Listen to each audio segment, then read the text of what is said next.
And you are live. Good evening, everyone, and welcome to our third meeting of the Chiefs Advisory Committee. Again, I want to thank everyone for being flexible and adaptable and coming together, certainly during very difficult times as it relates to the ongoing navigation of the coronavirus pandemic.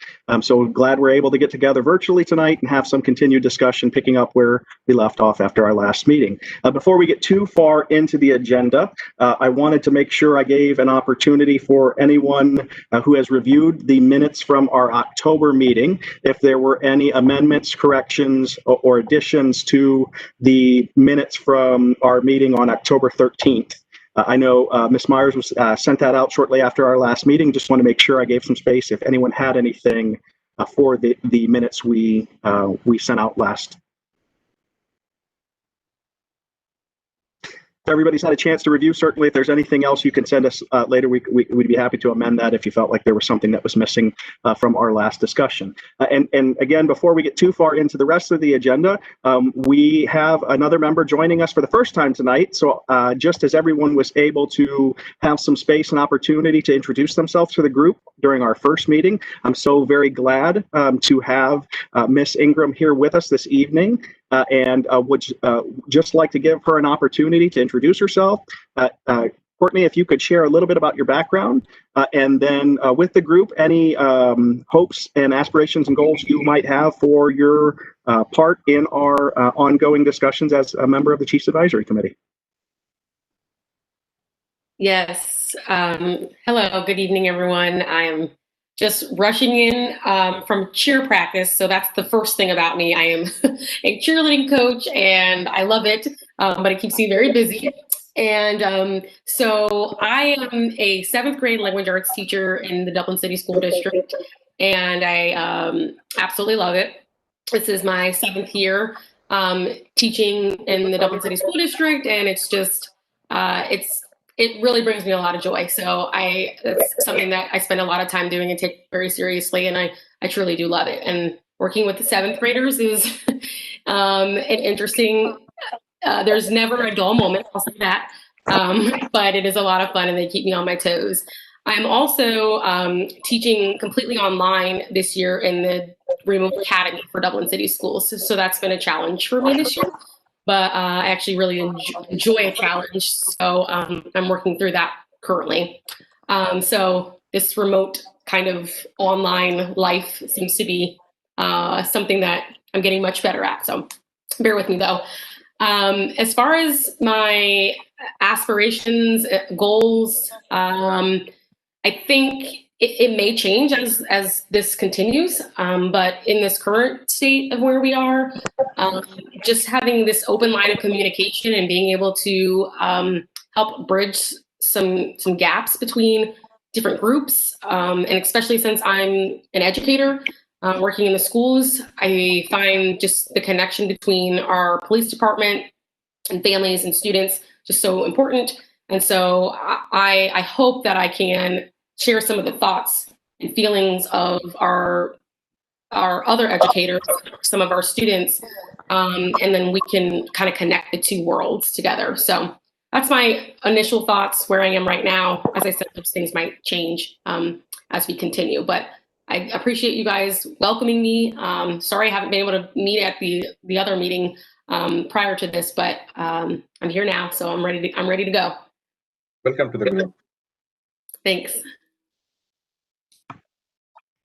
Ms. Ingram, thank you very much for introducing yourself. We're certainly very, very happy and fortunate to have you here. And what I wanted to offer on Ms. Ingram's behalf is that one of the reasons I reached out and asked if she had interest was she was instrumental in helping organize some of our teachers and community members for one of the protests that occurred in Dublin in June, and certainly has a passion for continuing this conversation. And we're very, very glad and fortunate to have you here as part of this group and representing Dublin City Schools, and certainly your experience and as an educator. We're very, very glad to have you. And I want to thank you as well for everything you endured with 5 PICE children headed through Davis Middle School over the last several years.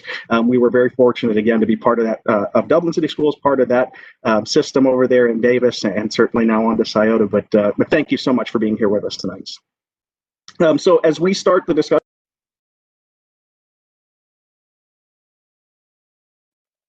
So as we start our discussion tonight, just a reminder where we left off after last meeting, what we heard as we left the meeting, where there were some things that you wanted to have a little more information and background on, which we have put together in some correspondence since our last meeting. We can certainly get into those documents at the end of the meeting tonight if there are questions, or if you would like a little more information. Certainly the Bureau commanders are here to share some reflection on what we sent you and then answer any additional questions that you might have. But we wanted to leave the bulk of the meeting today. As we talked about in the last meeting, there is a responsibility from the resolution that was issued by council that by the third meeting of the Community Task Force and the Chiefs Advisory Committee, that the membership would elect a chair and vice chair. So we talked about that conversation last time and trying to figure out who had interest, and then ultimately moving towards an official vote of the chair and vice chair.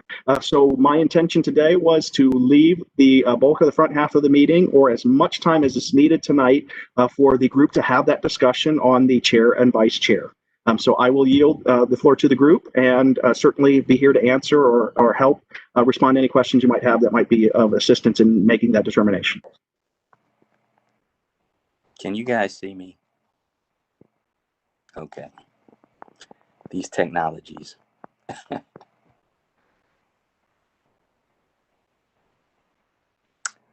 Well, I'm willing to start the conversation.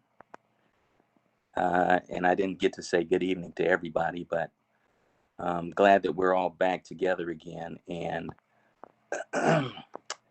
on the issue of leadership, I had put out an email with my thoughts in response to an email that Ajmiri had sent out earlier to the group. And I think everybody who's on the call is aware of what she put in her email. And I guess we should say thanks to Imran up front for getting the ball rolling for us to begin our conversations on the issue of leadership. In general, from my perspective, it would be good if we had a unanimous vote on those persons who are interested in leadership.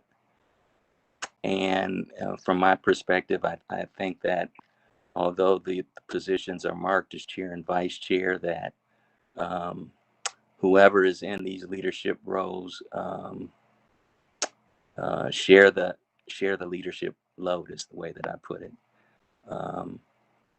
And I think that if people want to speak to either their interest or the things that they would like to see from leadership, that maybe that's a good place for us to start.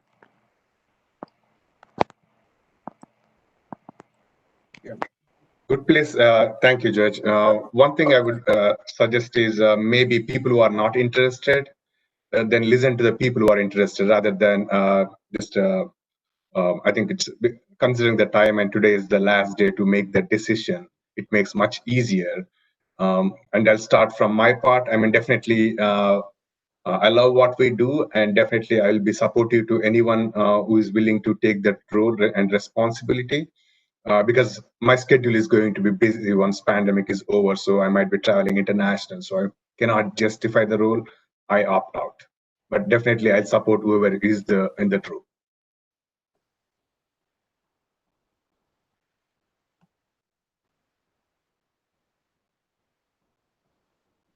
Yes, Sri, I think that's a great idea as far as people that are not interested or just don't think that they can fill the role for one reason or another. I would include myself in that camp, not necessarily due to travels, but got a few too many things going on where I feel like I can put in adequate amount of energy and hours to the chair or vice chair position. So I will echo what Sri said as far as support for whoever ends up being in that position.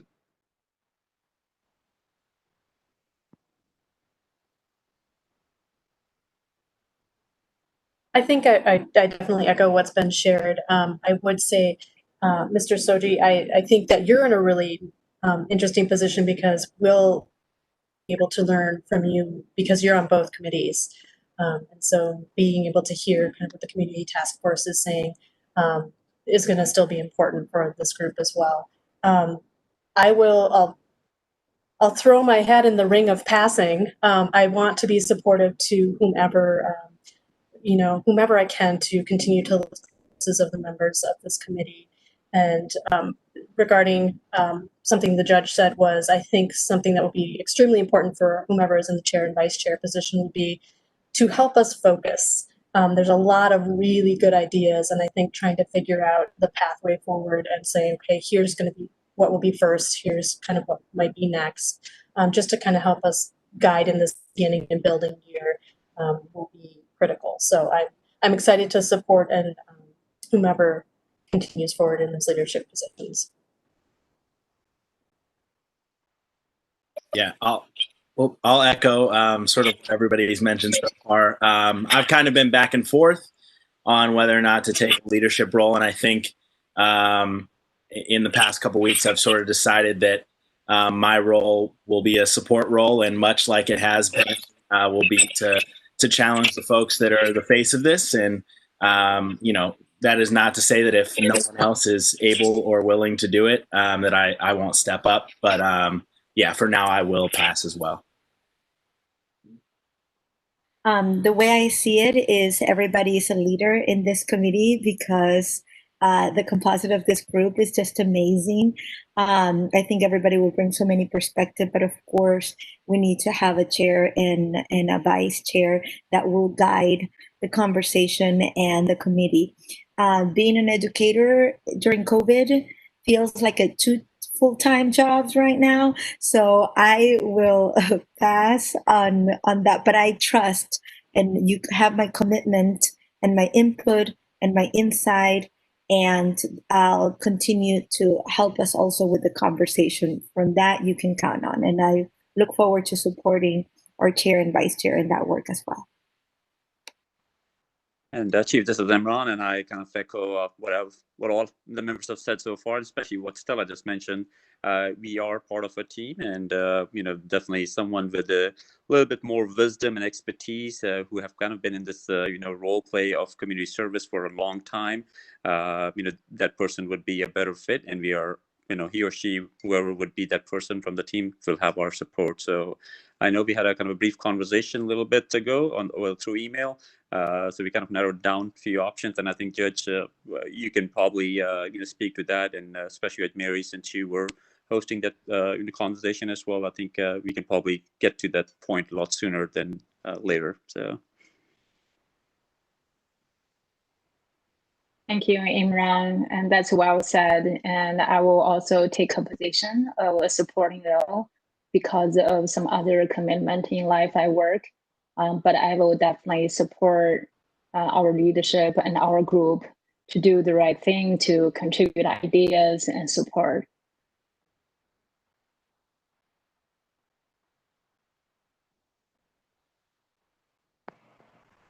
All right. So I think that's about everybody, right? Except for Ajmiri and myself. I think Courtney haven't spoken, right? Yeah, I don't know if Courtney said. Mm-hmm.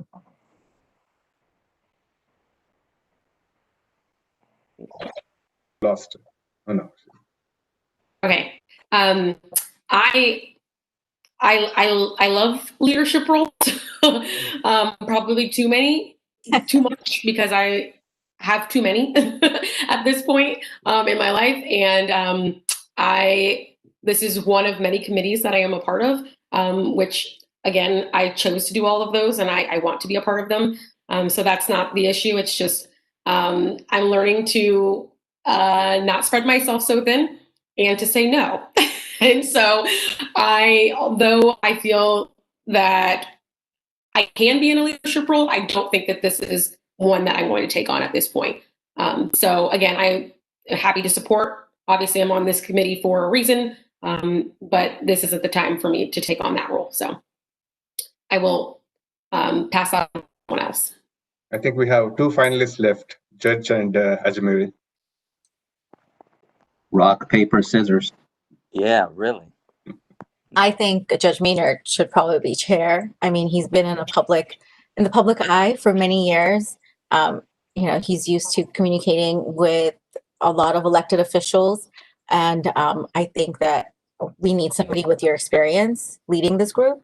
So I think that you would be perfect for that. And I second that. Well, thank you for the votes of support, if you will.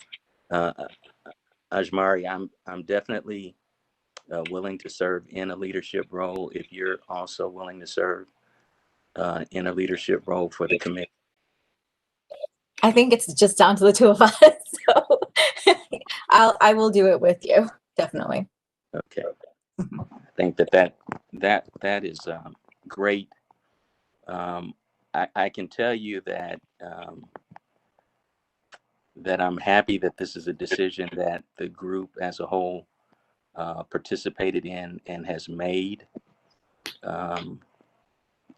I remain very excited to work with this group, not only from the standpoint of our attempting to be of assistance to the chief and the department, but from the vantage point of our being willing and I believe able to build bridges between the various different segments of the diverse Dublin community that we are representing. I think that staying on task is going to be a big challenge for us, and I think that those comments about narrowing the issues to which we focus our attention is going to be very important. But I think that we'll be able to do it. So I don't know, Chief, do we have to take an official vote? Well, so the first thing I want to reflect before we move forward into any sort of a vote is I want to thank everybody for offering their perspective, offering, and one of the things I will tell you as reflection and just hearing all of you speak is that I know how busy you are. And it is a tremendous blessing to us that we have individuals who are so very involved and immersed in the community and their professions that are willing to spend the time with us because, as each of you have indicated, there are a lot of draws for all of us. And so to bring this group together, again, I'm just so tremendously proud of our community and of every member of this advisory committee for their willingness to spend the time and to have meaningful dialogue and to give us reflection and feedback and advice as we continue to drive ourselves forward as a department in our service and protection of the community. So I just wanted to reflect that and thank everyone. For Ajmeri and for Judge Maynard, I thank you for your willingness to assume this role. I know that both of you are very busy as well. And, one more thing on the plate certainly is sometimes, it's difficult to undertake, especially when it's something new and it's something that we're building, because there are a lot of pieces that over time we will iron out and become more effective and efficient in our meeting and our communication, and certainly in our impact in the department here and in the community. But there's a lot of heavy lifting that is required for the entirety of the group, but taking a leadership role is a special responsibility. What I would also offer, though, is just as everyone else has suggested that they are willing to help and assist in any way possible for you to fulfill those roles, that's my role as well. My job here is to be your support, to help work out logistics and bring all the pieces to the table to help facilitate conversations, to provide answers, to help drive meaningful dialogue. And if that means any resource in this department or any resource that we are connected to by virtue of what we do at this department, that's my job, is to make sure that you have the right resources to have those conversations with us moving forward. So I just wanted to share those pieces of reflection.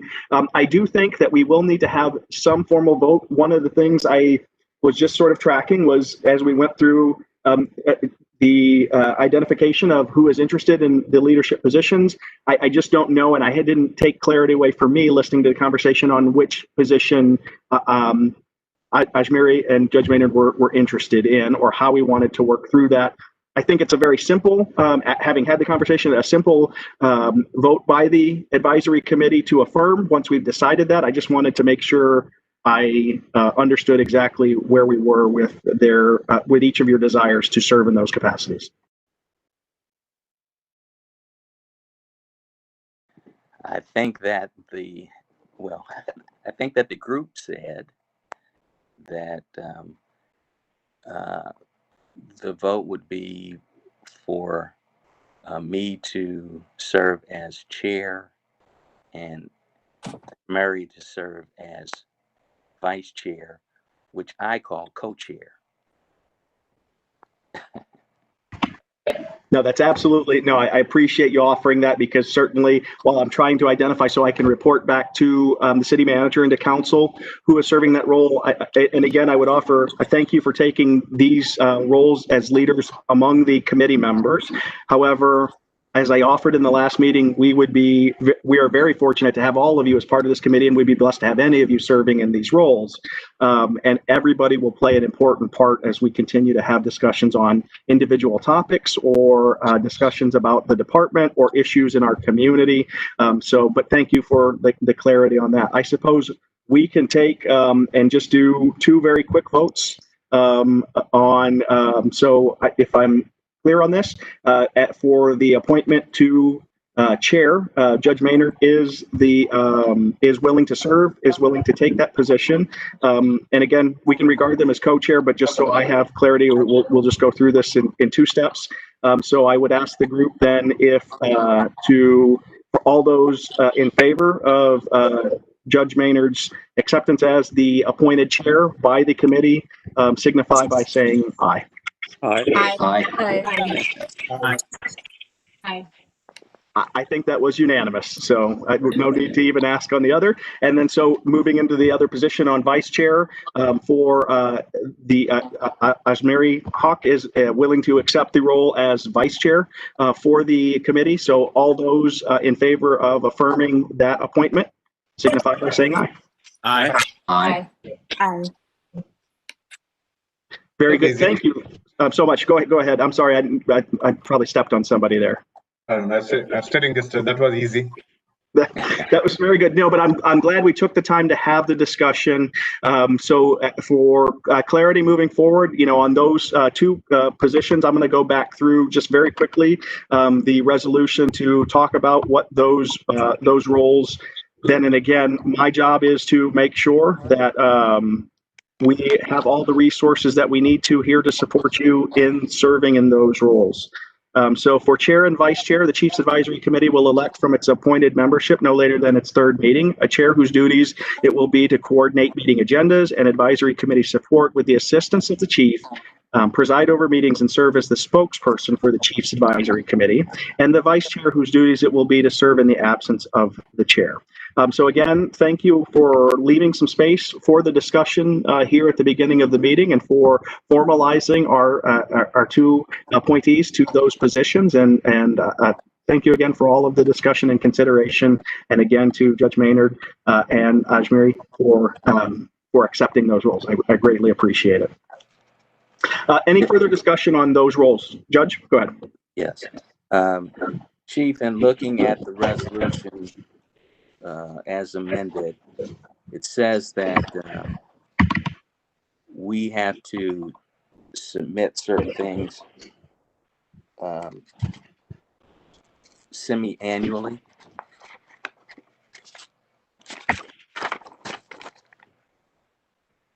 Yes, sir. I was just pulling that up as well, and thank you for reminding me. So you're serving well as a chair already. So it says semi-annually update as to our progress, findings, recommendations, and associate, it says, actions of the committee, of the advisory committee.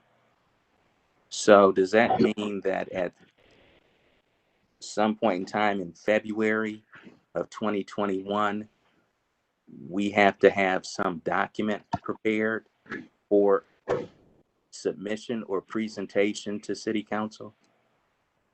Yes, I think that's what it envisioned, was a report back to City Council, but that does not have to be on the shoulders of the chair or vice chair solely. Part of the reason that Ms. Metcalf is involved in every single one of our meetings is to capture notes from the meeting so we can look back and reflect what the discussions involved and what progress and points of movement forward we were able to capture, and what actions we have taken based on the discussions with the advisory committee.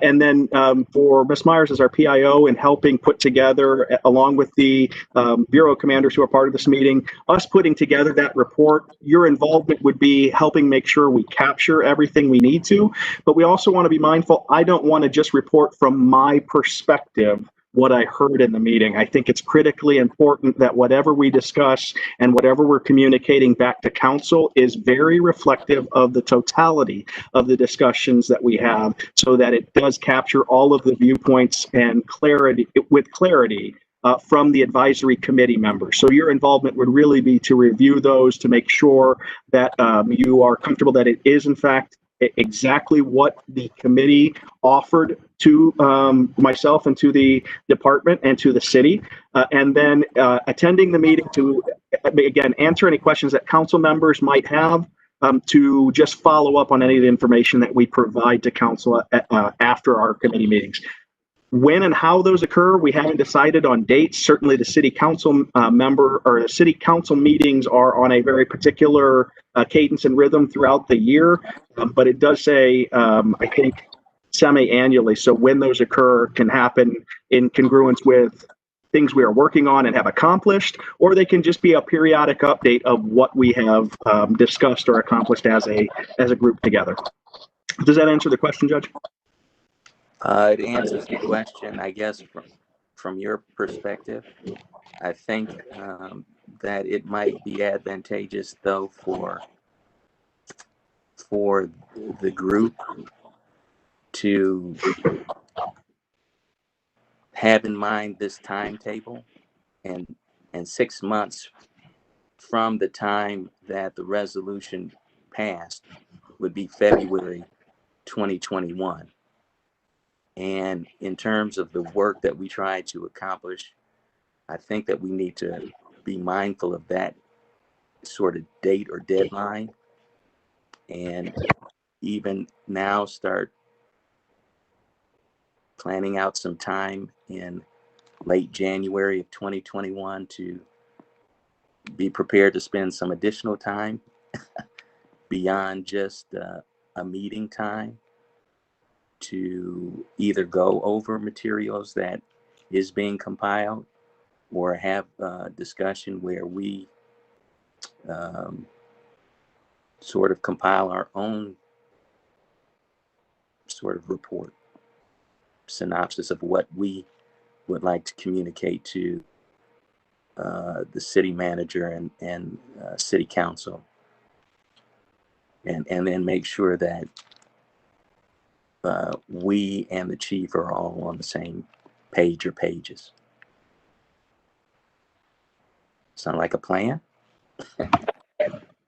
Judge, I think that's excellent, and certainly didn't want to take away from the opportunity for anyone to contribute to that report back to council. Just don't want to, as we had the discussion at the beginning, trying to identify chair and vice chair, knowing everybody is busy. I didn't want to be overwhelming for anybody assuming that role, that they would have to take that on themselves. But thank you for offering the willingness to to provide that insight on behalf of the committee members.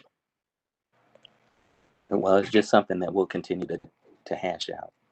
Just my thought right now, and my request that everybody keep it on their calendar and radar. Yeah, one thing I would suggest, like discussed last time as well, is let's not try to solve all the problems in the world. Let's pick top 3 and define how does it look today with the metrics. How can you measure, and how does the success looks like?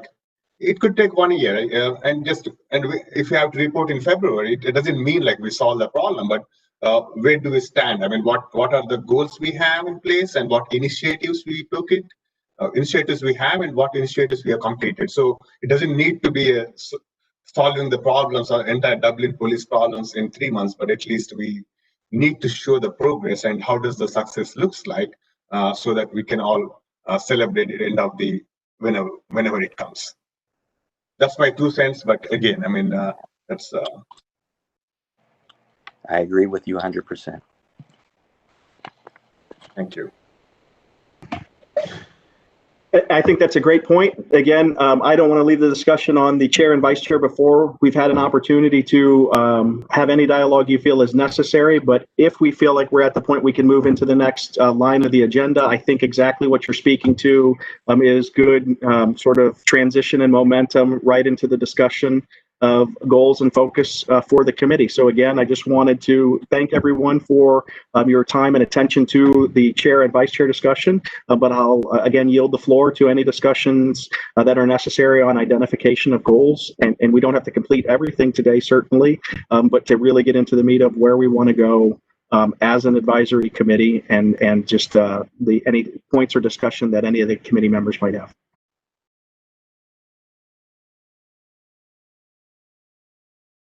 As far as goals, I think, or focus, I think one of the focus areas that we talked about at length last time was school resource officers. And I think that we should spend some significant time on that.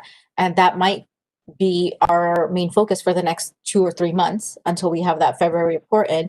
And maybe then we can look into another focus. I don't necessarily know if we can really divide our time between 2 or 3 topics, but if we can maybe focus on one topic at a time, that might be the best way to get to our eventual goal. So.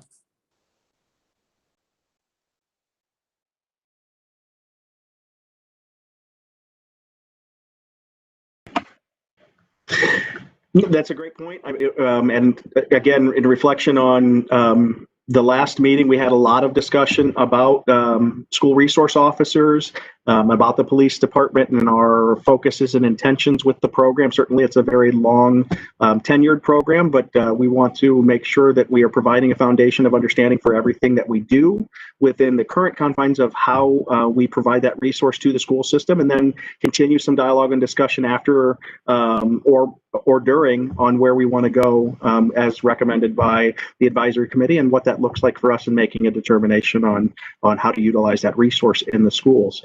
We did provide some documentation after the last meeting, and so if there is any questions or about any of the documentation or requests for additional, we can certainly talk about that today. I know after the last or during the last meeting, we discussed setting aside an entire meeting for solely talking about the school resource officer program. And maybe it's more than one meeting. Maybe it's a meeting of discussion of the documents we provided, conversation with some of our school resource officers, and then we'll take that conversation away and digest, and then come back and then have an additional follow-up meeting after that discussion. So I just, again, wanted to reflect on where we came from the last meeting, and I think it's a great point to start there as the discussion of goals, because that's the longest discussion I think we had last meeting.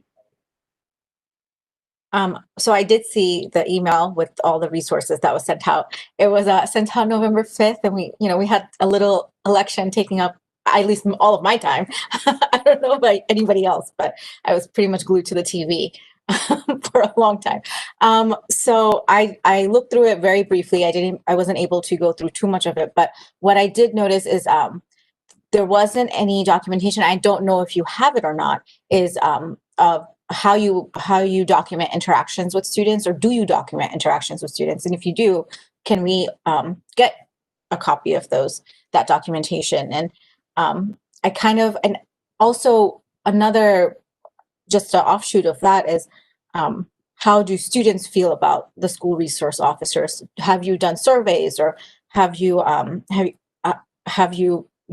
talked to other community members, or if the teachers on this call, if you can provide some insight, does the school do surveys, or any way of kind of getting their thoughts, getting the students' thoughts on this?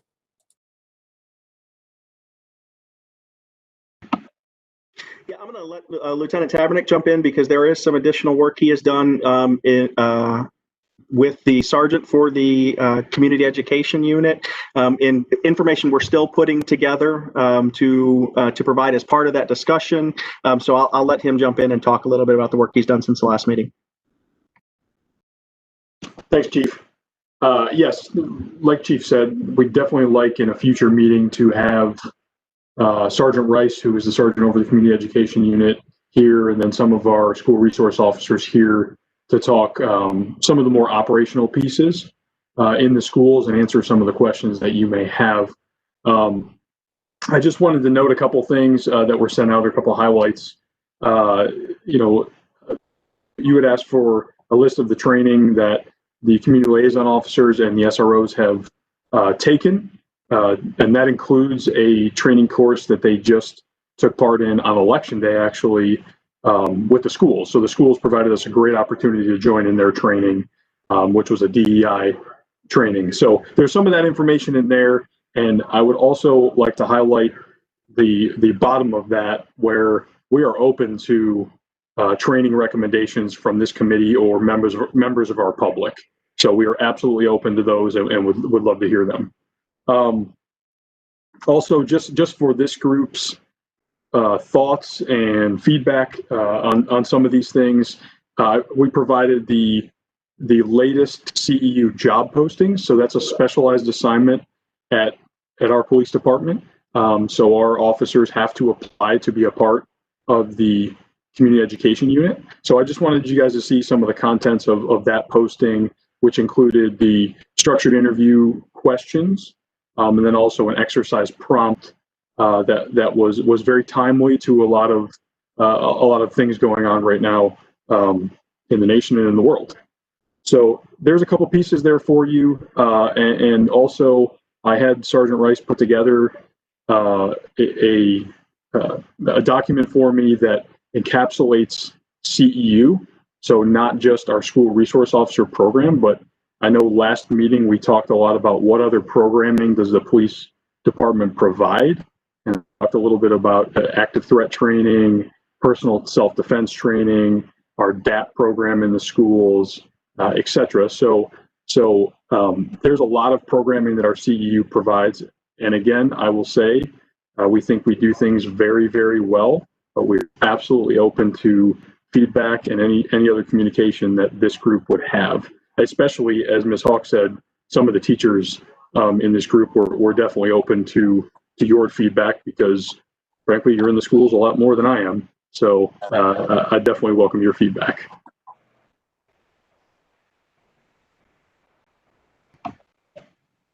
Thank you, Lieutenant.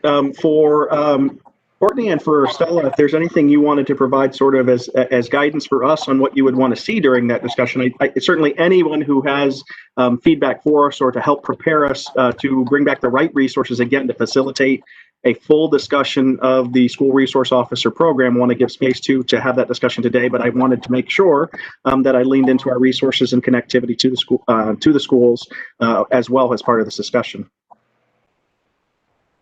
Lieutenant, which documents would those be from the materials that Ms. Myers sent us on Thursday? There are 1, 2, 3, 4, 5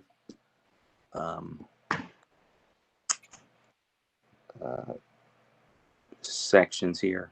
Yeah, that's a great question, sir. So if you see in, Ms. Myers might have to help me with this, but it's like a zip drive. It's a folder, essentially. That has all of the CEU related documents in it. So that's where you're going to find our contract, which is between the city and the school district. And then also, if you really want a lot of the information in one place for our community education program and our school resource officers, I would send you to our community education unit manual. It's about a 11-page document that is signed by both the chief of police and Dr. Hoadley, and it essentially is an extension of the agreement with the schools, and it really outlines the program to include the goals of our school resource officers being in the schools, the fact that they're law enforcement officer, teacher, counselor, kind of all in one. And then it goes into a lot of the nuts and bolts of the administration of the program within the schools as well. So I'd say that's probably the best document for you to start with is the community education unit manual. But the other stuff was for reference so that you all know how we select our school resource officers and then some of the training that they have received. Does that answer your question, Judge?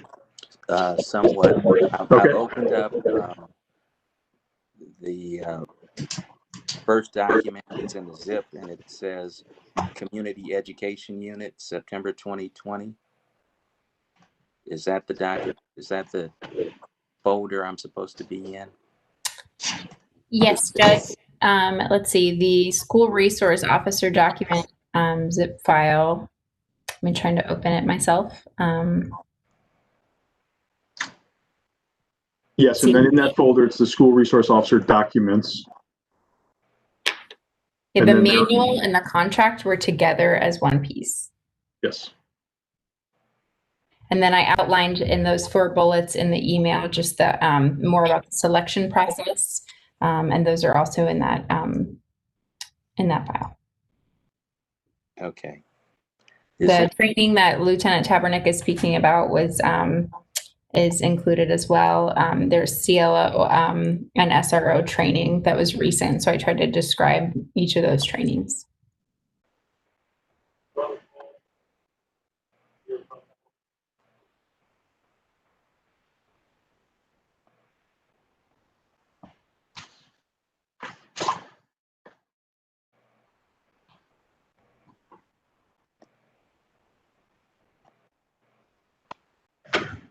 I wanted to say with respect to the document that I'm looking at that talks about upcoming events and current projects. It talks about, says, for example, SRO Basic in October. Okay. So that's some sort of training that took place? Yes, sir. Yes. So when we get a new school resource officer, each school resource officer that's in a school is required to go to a basic training course, which covers it covers an entire week. So I have just some of the topics that are covered here. It goes through a history definition of the SRO roles and responsibilities, the role of the SRO in general, law enforcement, safety, security, community liaison, mentor, counselor. It goes into leadership role, especially as it relates to kids, problem solver, and youth advocate. And these are just kind of bullet points. Safety planner, so they take part in the school safety plans, and then also active shooter training in each school.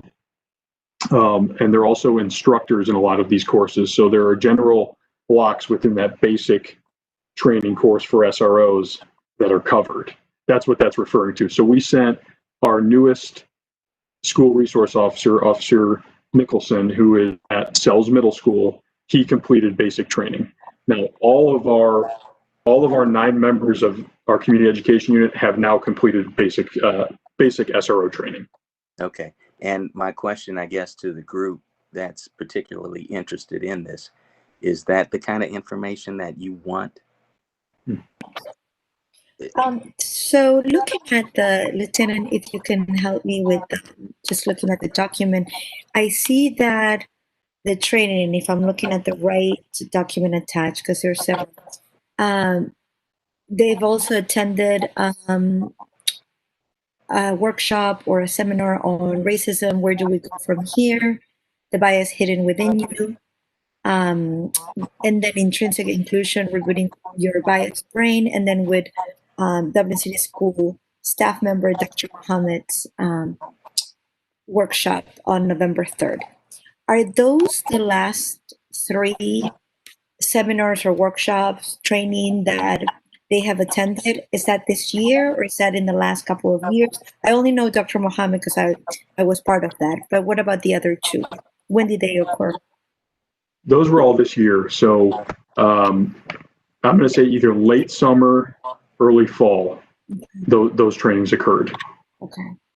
Are there any conversations about training related to trauma in our students? I think that's a very important topic for this conversation. That is a great question. We have had some preliminary conversations, Chief and Lieutenant Latanzi and Director Somerville and I have had some preliminary conversations about that, but I would definitely open that up to the group to see if there would be a recommendation for either further research for us or a recommendation of a course for us to take.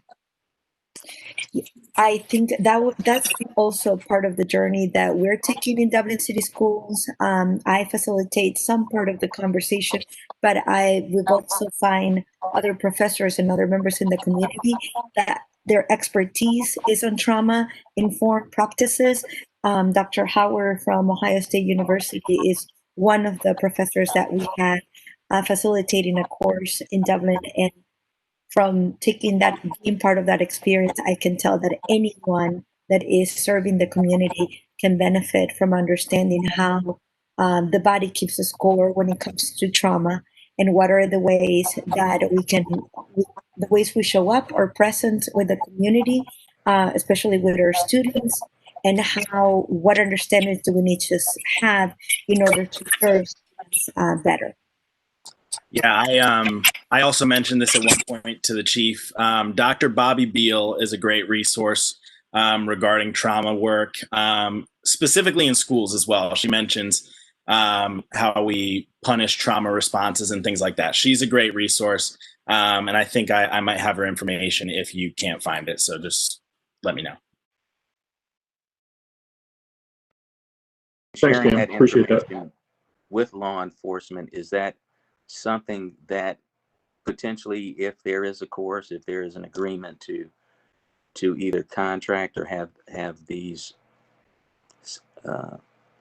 persons with expertise come in, that everybody on the panel can, or on the committee, can also be a participant if they would like to?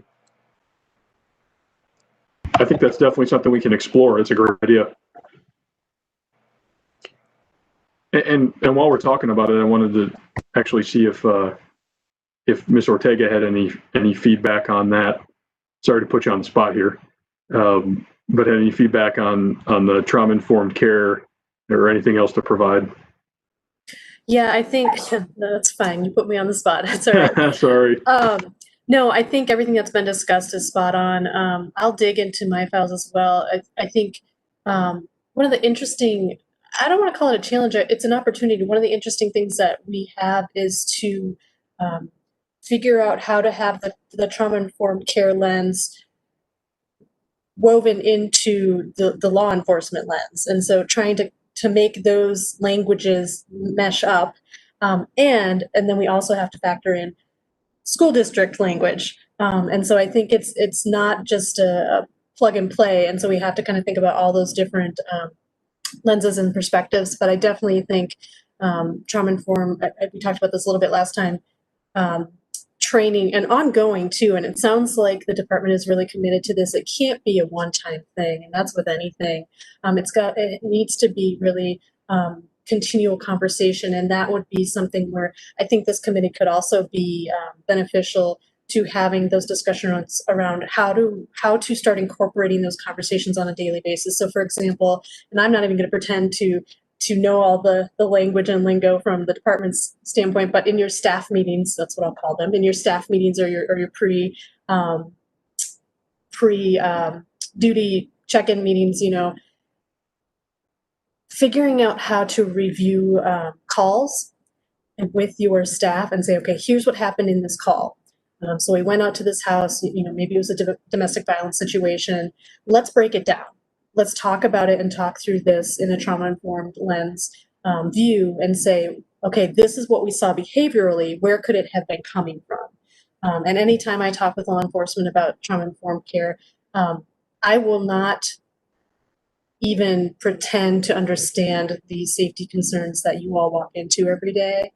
And so I won't, I can guide and help, and people who who teach about trauma-informed care can guide and help about things to be mindful about, but I will never tell you, don't do this with someone who could potentially harm you or others, but trying to give that lens of where it might be coming from to help impact that interaction. So for example, if somebody is not giving you direct eye contact, it doesn't matter that it doesn't mean that they're automatically planning to do something nefarious or bad. It could just be their trauma response.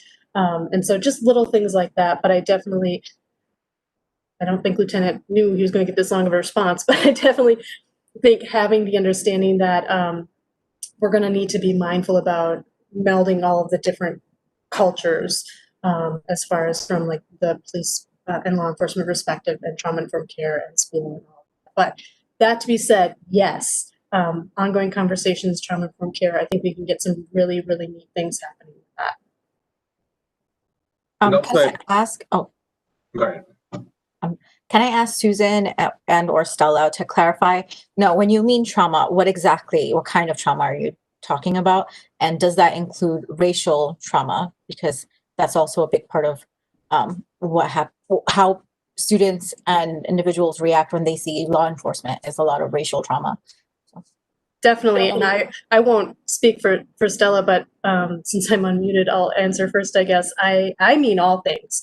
When I talk about trauma, it's really from the perspective of the individual. And so, if one person perceives something as traumatic based on their current skills and capabilities to navigate that situation, that is a trauma for them. Whereas somebody, even if they're in the same family and household, they might not have the same type of trauma response and they might have the skills to navigate it differently. So I definitely thank you for putting that out.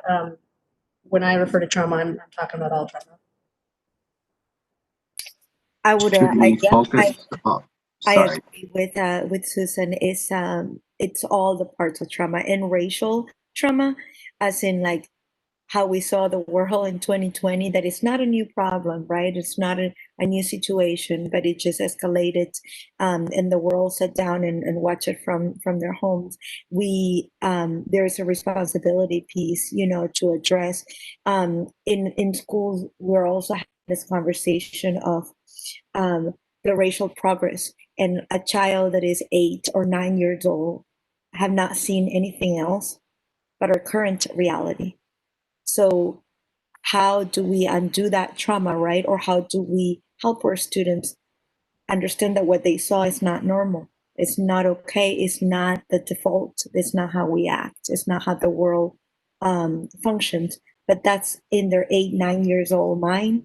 That's all they know, because that's all they will know so far and what they've seen. So yes, I will include racial trauma in that conversation. Thank you, Susan.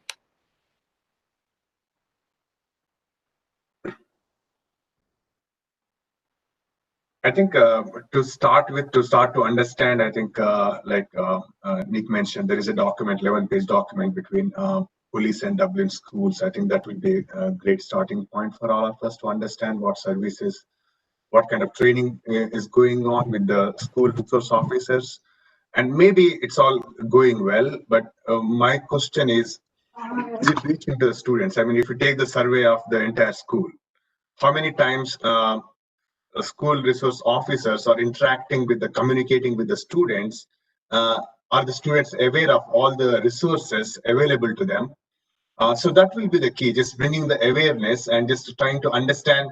It's as good as maybe some workshops. I mean, going just kind of making sure the kids understand the police are cool. I mean, they are our friends. They should not be scared to come out and talk about it. That's awareness and just kind of what services they have to offer and just what is right, what is wrong. Kind of workshops, maybe if you are doing once a year. And obviously, I don't know how many times we do once in a year.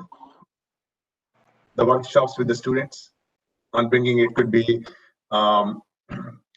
anything like trauma-related training, or just kind of students should know, right? I mean, what's happening, right? If this is a situation, just come to us. Just you don't have to be scared. Or this is where you can go and complain. Because most of the students are not aware. Maybe I'm just speculating this, but I could be wrong. I just kind of I would love to learn and understand.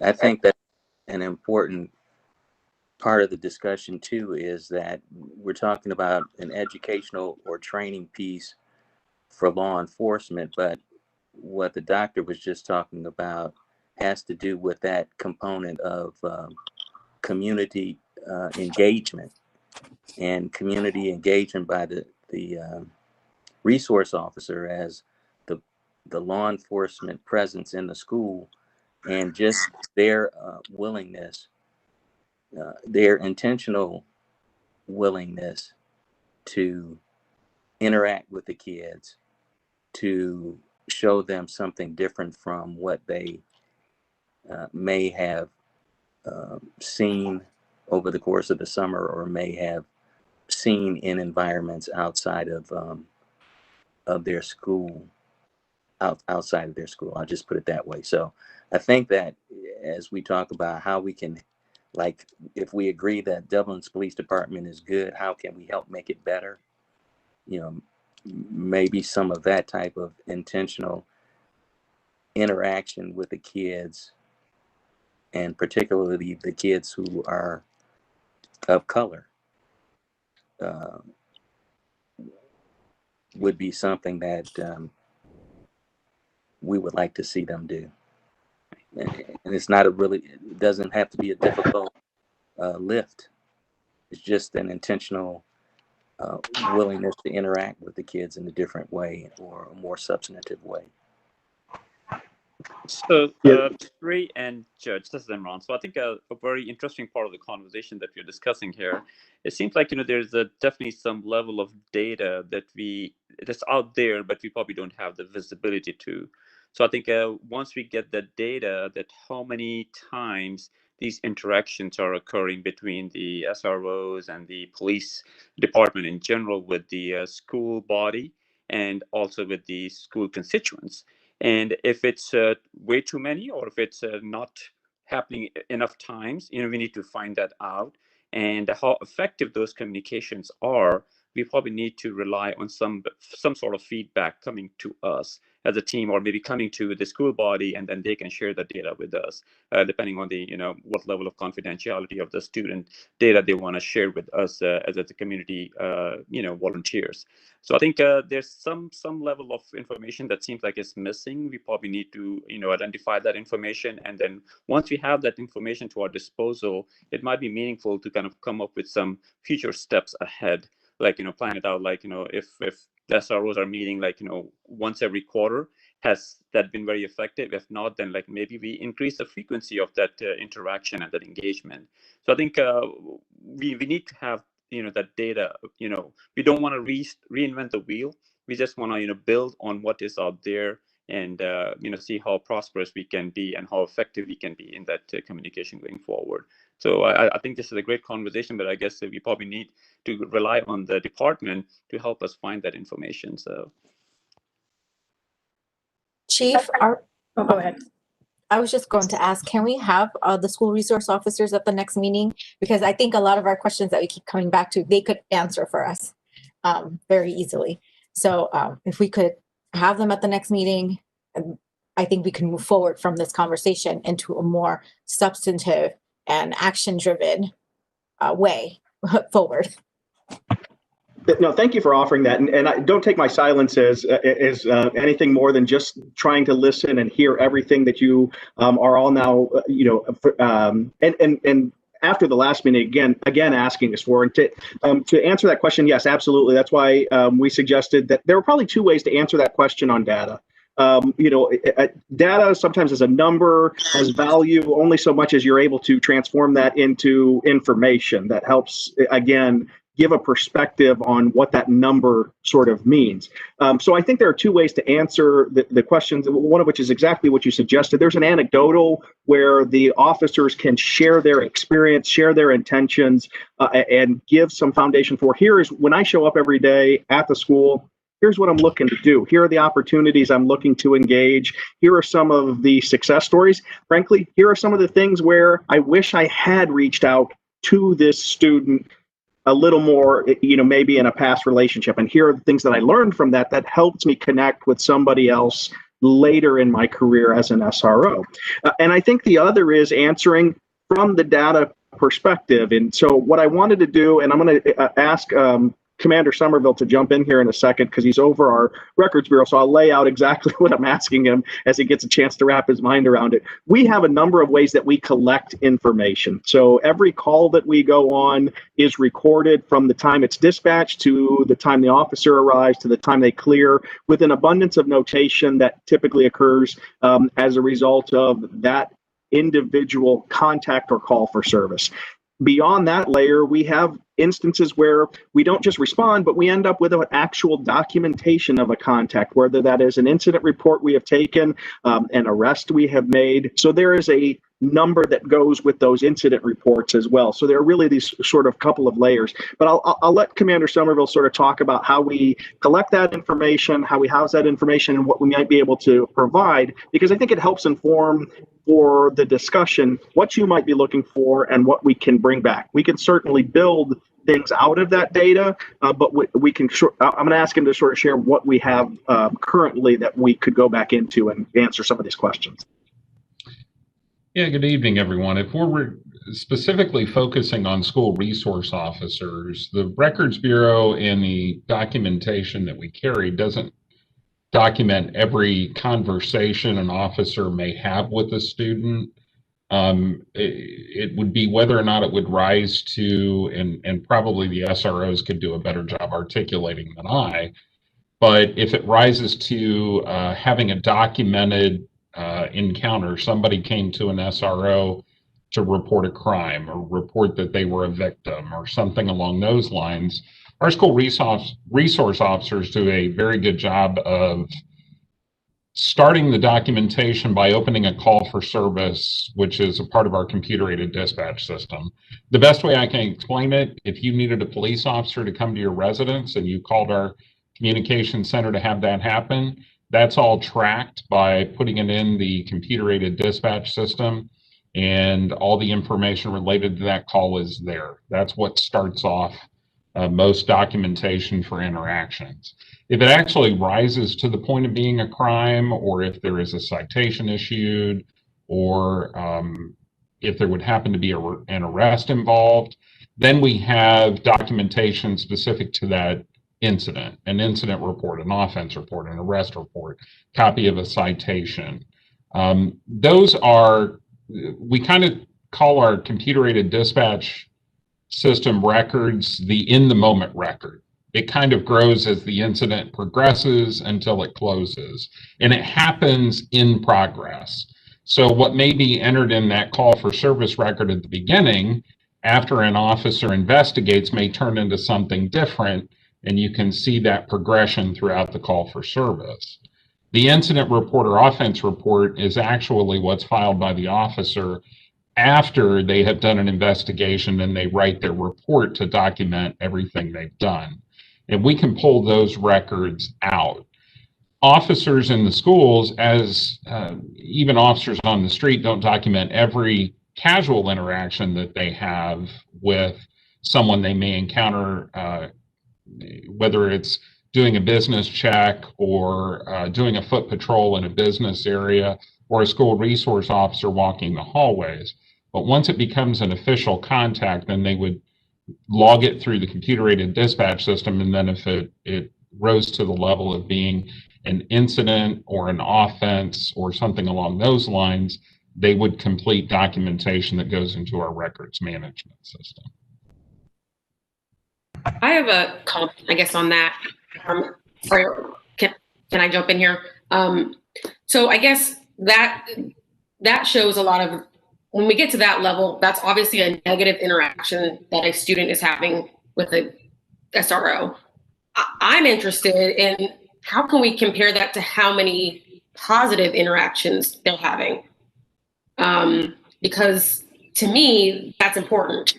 And yes, I do want to know if there are these escalations and then they've got this battle between something. But to be honest, I don't see that in my building, at least hardly at all, which I guess is good. But right.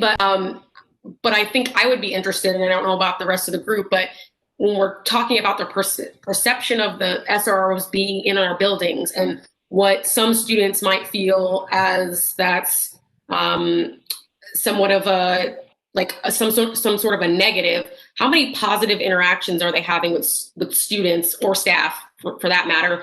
And what does that look like? How do we measure that? I don't know. If there's not a way to, if we're not doing that yet, how do we start to do that and to start monitoring the interactions that our SROs are having with the positive interactions that they're having with students?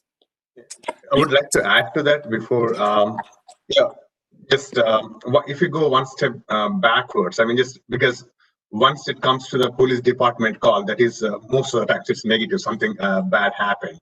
So for these students, I mean, just like we discussed earlier, like community engagement, right? Being proactive, being educational, and being awareness. Okay, these are the things we want, and just how we can police. If someone sees the police in the school, they should not think, okay, someone is in trouble. Okay, here is our friend who is here to help us, or just to discuss and just to have fun and play games, and they should not feel threatened. But because we cannot say all the minorities, okay, come and you have this class, racial class. We cannot do that. I mean, just obviously kids will feel like really maybe for all the students, because this education has to happen for everyone, right? I mean, just everyone learn about different communities, different race, and just kind of it has to same education, but from different point of view, how we can SROs can educate and just kind of be a role model in the school, and just kind of and being a friend. That's what I'm looking. If I have to look, the outcome is not about being reactive, what happened, how we can act on that, but being proactive, how we can educate kids, how we can bring more awareness to the community. That I see as an outcome. If you have to improve on that, again, it's my perspective. So if you have to make a difference, I mean, we talked about trauma and all this stuff, how we are there for you kind of message. If kids goes through that, and just kind of, and they should openly talk rather than fearful and just putting everything to themselves and kind of. So that's my 2 cents. I'll stop here. That's a great point. Incidentally, I was watching a movie last night. The name of the movie is called Most Beautiful Thing. I don't know whether anyone watched that movie. It's basically talk about the west side of Chicago, some of the African American high schoolers. They started the first all black rolling team, but then life goes on. That really changed their life. And many years later, they wanted to make a difference, show the school it's making difference by becoming a rolling team. And they actually reached out to the police officers. They formed a rolling team with those police officers. In the end, it's very touching community event. I know it's going to take both sides, right? And we want to make sure our SROs are doing an excellent job to our school, to our students, especially to people with color. But on the other hand, I think maybe us as some bridge to see how can we do some of the things that we just talked about. How can we be more proactive? How can we have some sort of activity, which I don't know whether it's all the officers' duty or not, have some fun so that we know we're just all together in this and we're all equal. It's not you versus me, right? So I think that's something definitely I see might be opportunity for us all work on and think about. I completely agree, and I think that's a perfect perspective to kind of look at both sides. I think too, and if Stella and Courtney, if you have any ideas as well, or could start conversations with your colleagues, one of the things that I know our team runs into, and I imagine would be similar for SROs, is completely understandably, especially right now, teachers hold their instructional time so protectively. And that's, again, I will say it again, completely understandably.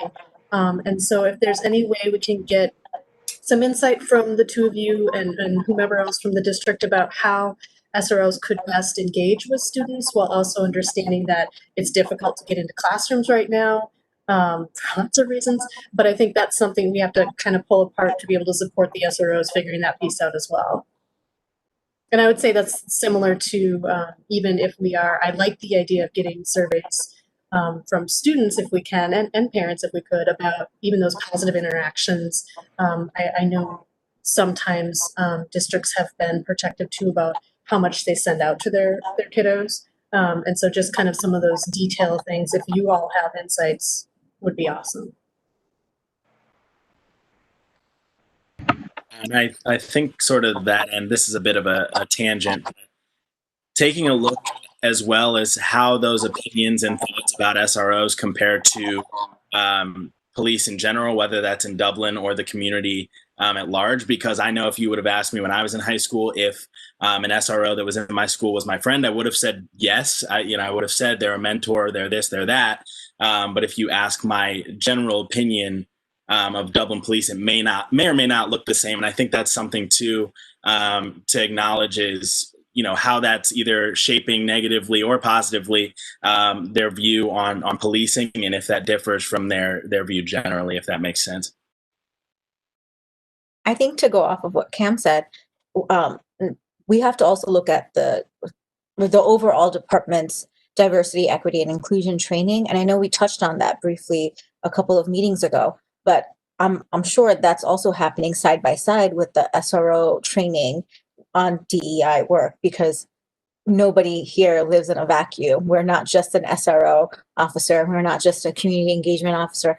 Just like, Stella is not just a teacher.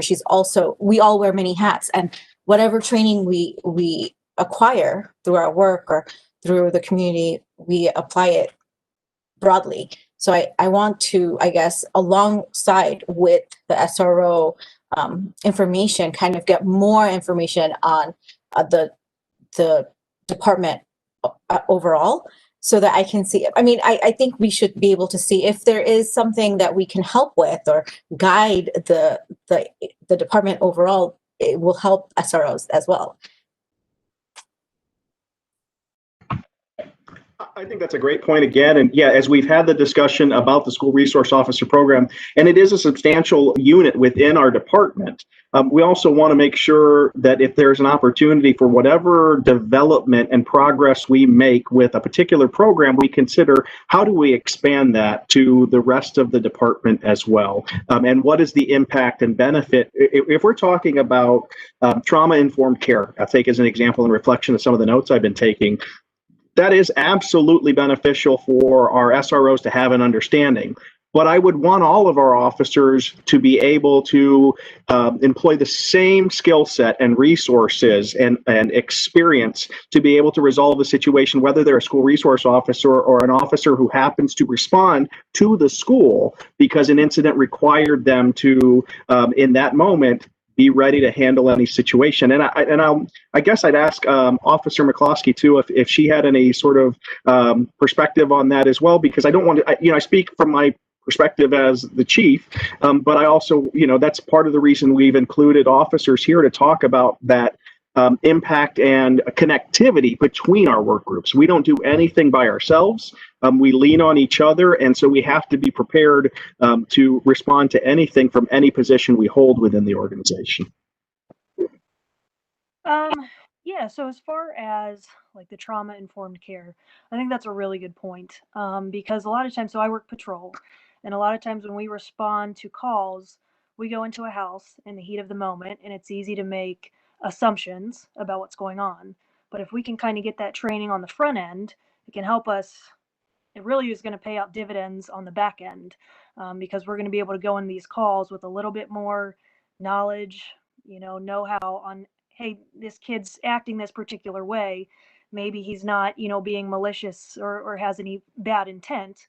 Maybe something else is affecting his behavior. And I'm a big proponent of that. I think that the whole department could use that. I know I could certainly use that. When we go through the academy, we get some basic CIT training. We go through a week of CIT. But someone made the comment, I wrote it down at some point, that the specialized training, it shouldn't just happen. It shouldn't be a one-time thing, a one-off, hey, go to this training, and then hopefully you remember it in 7 years from now when you need it the most.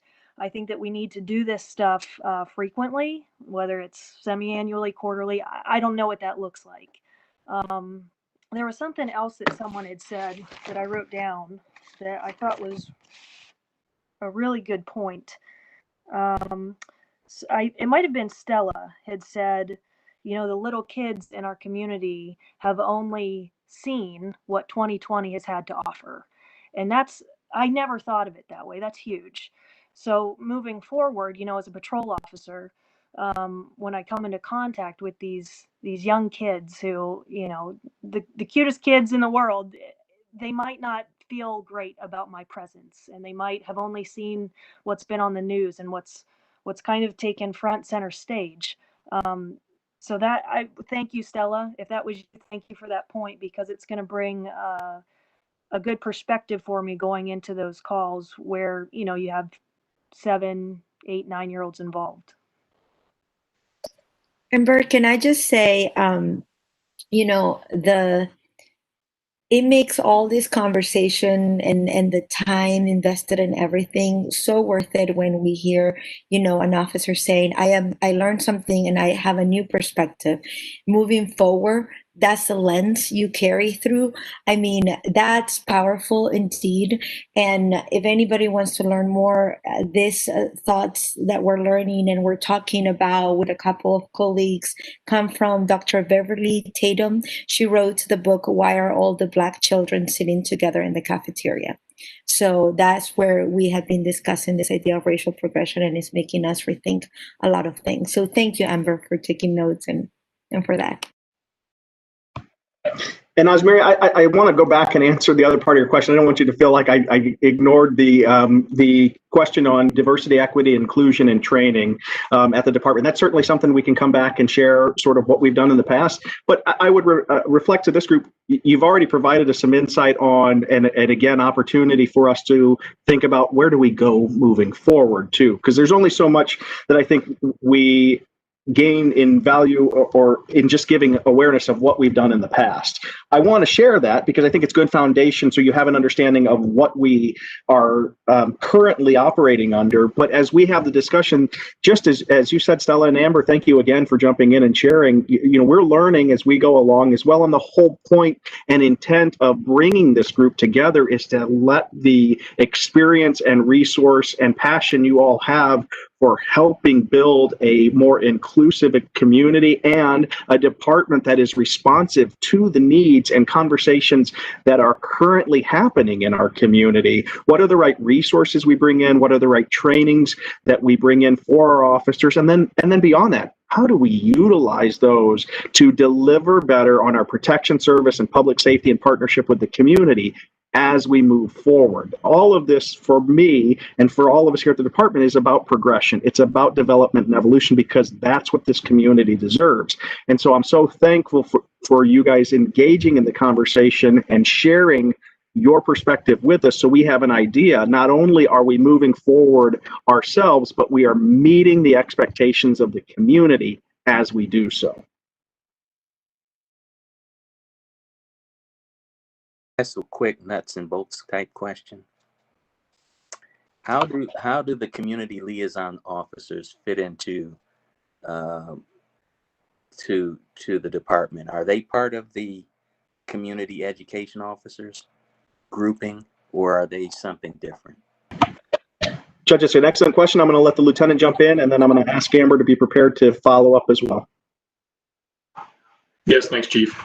Our community liaison officers, so we have a few that are patrol officers. We have a few that are community education officers who are also SROs. But when you're looking for the nuts and the bolts of it, I would absolutely kick that to Amber. She can definitely talk a little bit more about some of the recent things that they've been involved in, which have been extremely positive. I've been fortunate enough to go to a few of them and observe, for lack of a better word. They're doing a lot of the heavy lifting, a lot of the work. But I've been fortunate enough to watch them lead the community and be a part of some of those things. So, Amber, if you wouldn't mind covering some of the things that we've recently been a part of. I'd appreciate it.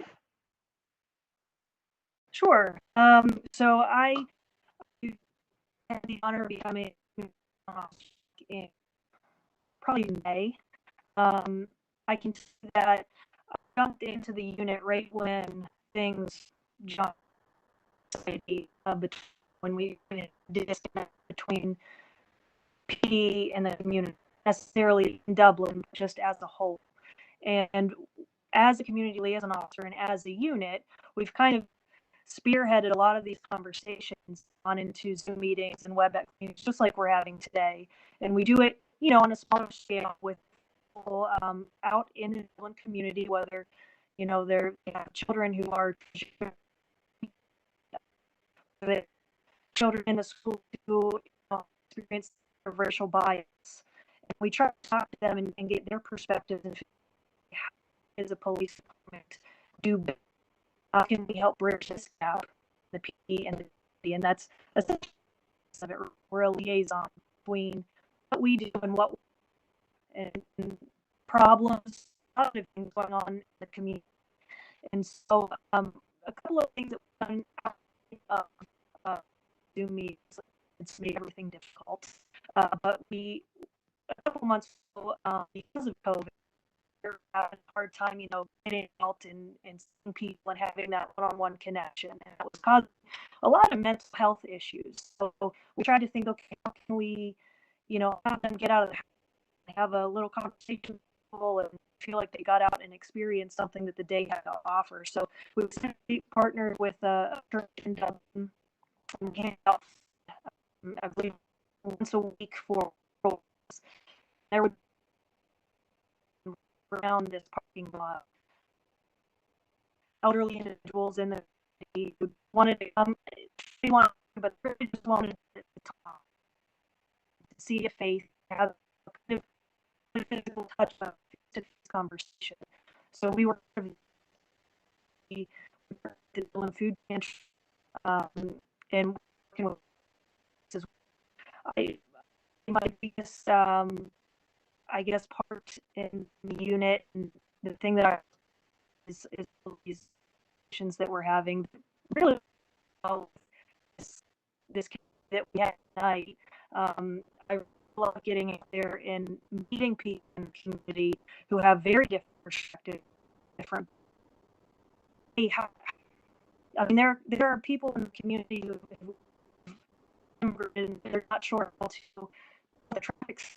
They don't know the basic principles of this Dublin police when we go over for a stop, and so we can teach those people so that there's not that fear there anymore. So really, any issues and segmented groups or segmented groups in the community, we try and that gap and contact with people. We and share that information that we've learned from those groups, bring it back to the police department, and share it with the rest of our officers who are not in a unit. I really appreciate that.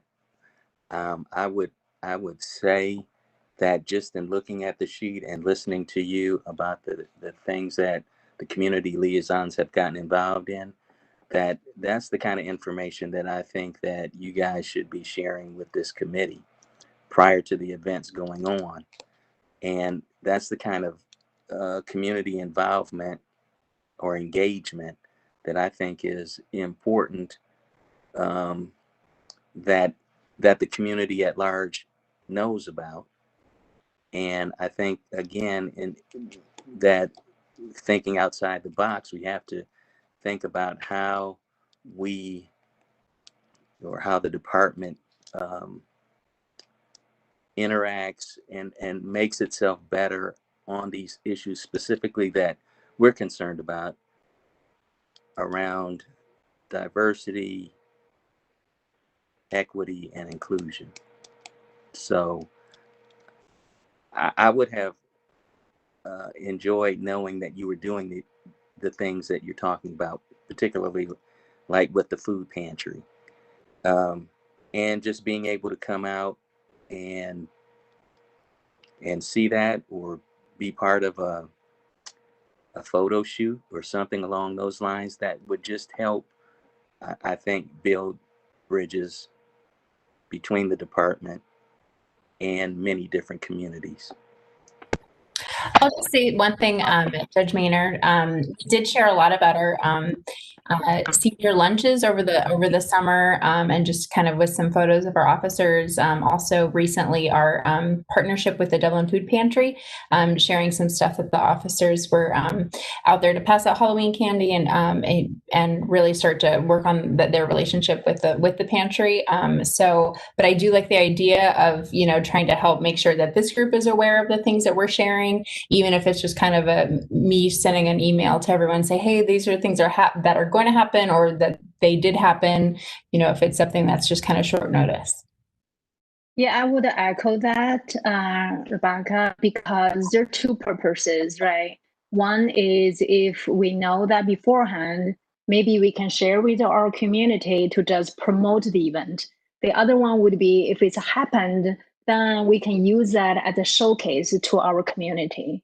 So I think either before and after, when it's appropriate, it's valuable to share with us. So appreciate that. Any of you moving forward ever have any ideas that community liaison unit could, take part in, or anything there with you? Please, I don't want to just ideas with the PD's idea what the community needs. This is it comes from you guys, and so if there's something specific that you think we're missing or something, one of your community or the schools or anything really PD to share in this, please email or call, let me know, and we can get that started. Well, I definitely feel like community liaison officers can be an extra layer to go into the schools and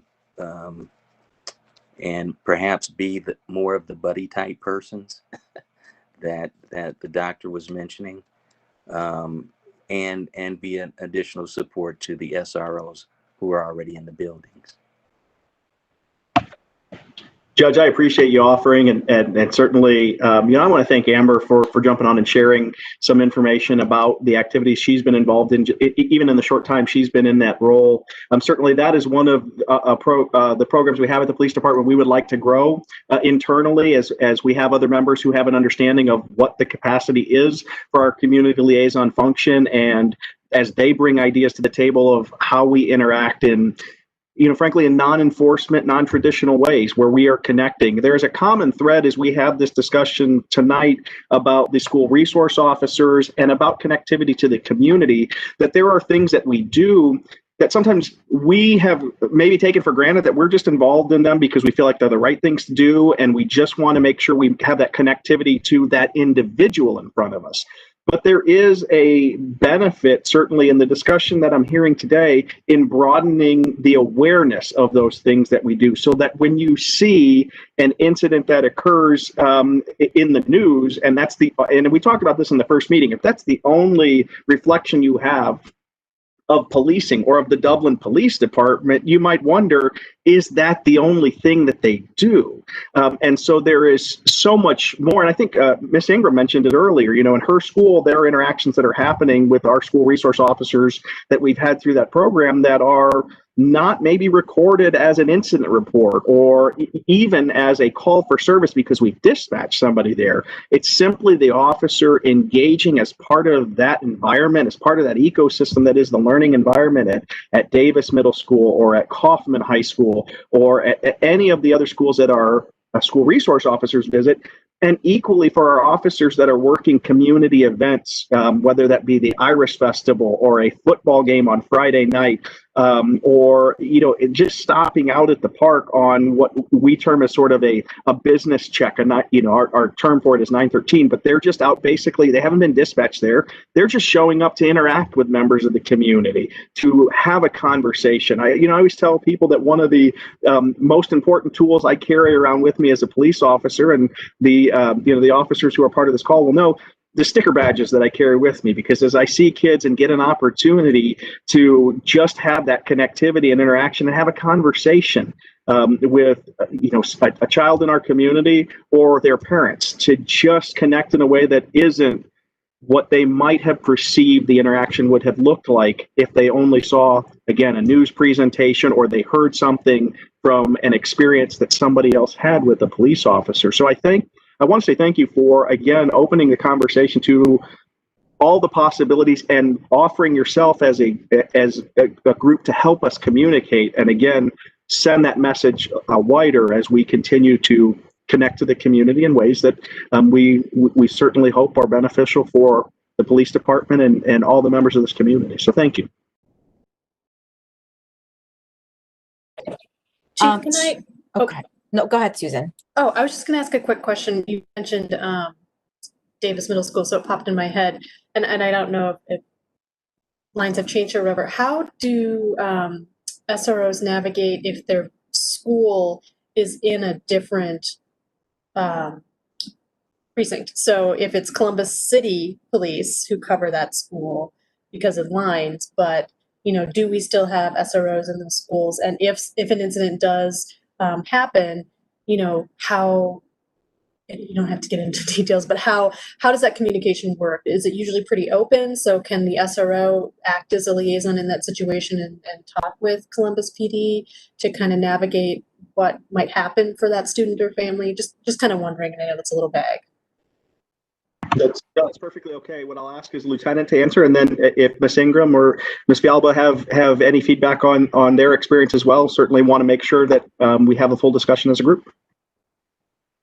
That's a really good question. So of the 7 SROs that we have, one, Officer Quintanilla, is over at Davis Middle School with Ms. Ingram. And for those of you that don't know, that's actually Columbus Police's jurisdiction. So there are times now.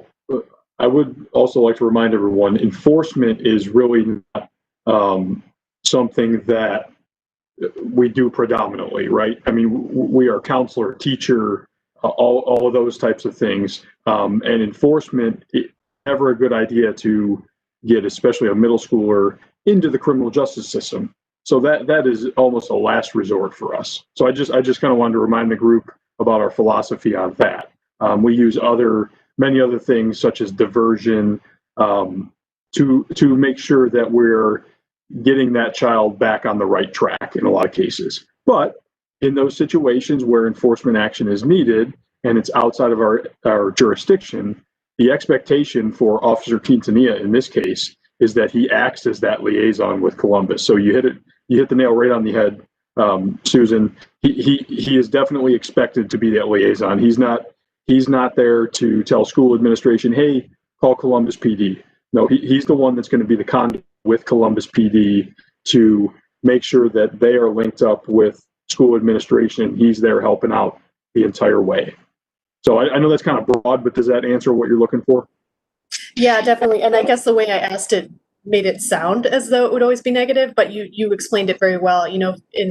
This was several years ago, but situations, if students have a mental health crisis and it's a safety concern, and for whatever reason they need assistance in transportation to another level of care, that is one of the schools where it is Columbus PD jurisdiction, and so I'm happy to hear that there is that connection, and I assumed there was, because that's a very stressful situation for student, for family, for everybody. And so that person, that SRO that's there, more often can be that liaison and say, hey, Columbus PD, I know you don't know this community in this school or the student as well. Here's what I know. How can I help? And so, yeah, you answered it perfectly, even though my question wasn't very straightforward.